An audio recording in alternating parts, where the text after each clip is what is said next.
Pumanaw na si Antipolo City 2nd District Representative Romeo Acop matapos atakihin sa puso nitong Sabado ng gabi. Nagduluksa naman ang kanyang mga kasamahan sa Kamara dahil sa kanyang biglaang pagpanaw. Ang detalye sa report ni Mela Lesmoras. Ipinagluluksa ngayon ng mga kongresista ang pagpanaw ng isa nilang kasamahan na si Antipolo City 2nd District Representative Romeo Acop. Nakilala si Acop sa kanyang talino at galing bilang mambabatas at nagsilbi bilang isa sa mga pinuno ng House Quad Committee.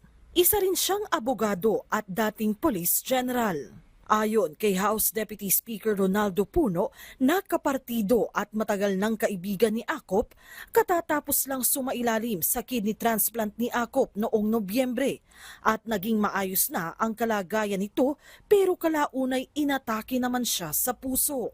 Lubos na ikinalungkot ni Puno ang pagpanaw ni Acop na tinawag niyang tapat, matapang at totoong lingkod bayan. Si House Speaker Faustino Bogie D. III nagpaabot na rin ng pakikidalamhati sa lahat ng naulilang mahal sa buhay ng namatay na kongresista.